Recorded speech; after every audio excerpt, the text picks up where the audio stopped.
2 वेळा पराभव होणे आपल्याला आणि प्रणिती शिंदेंना भाजपची ऑफर, सुशीलकुमार शिंदेंचा गौप्यस्फोट, बावनकुळेंनी शिंदेंचा दावा फेटाळला.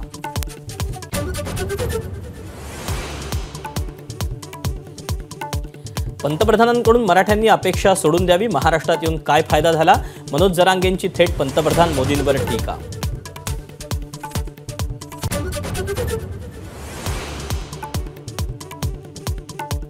देवेंद्र फडणवीसांनी आता राज्याचा कारभार हातात घ्यावा, कराडमध्ये उदयनराजे भोसलेंचं सूचक वक्तव्य.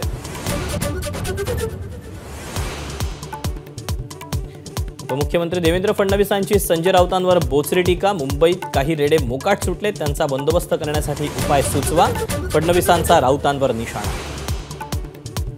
दावोसमधील जागतिक आर्थिक परिषदेच्या पहिल्या दिवशी 70,000 कोटींचे सामंजस्य करार, राज्यासाठी महत्त्वाच्या 3 प्रकल्पांच्या करारांवर मुख्यमंत्र्यांची स्वाक्षरी.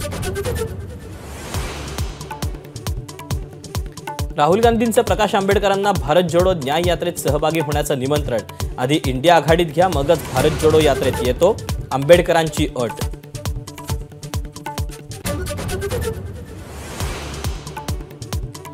पुढील 2 ते 3 महिन्यात प्रशांत महासागरातला एल निनोचा प्रभाव ओसरण्याची शक्यता, ला निना सक्रिय झाल्यास मान्सून हंगामात देशाला दिलासा.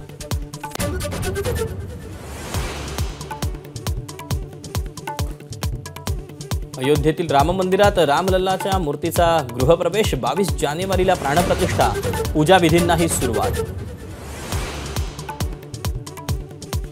शरद पवारांचं श्री राम जन्मभूमीचे सरचिटणीस चंपतराय यांना पत्र, राम मंदिर सोहळ्याचं निमंत्रण दिल्याबद्दल मानले आभार, तर 22 जानेवारीनंतर रामलल्लाचं दर्शन घेणार, पत्रात उल्लेख.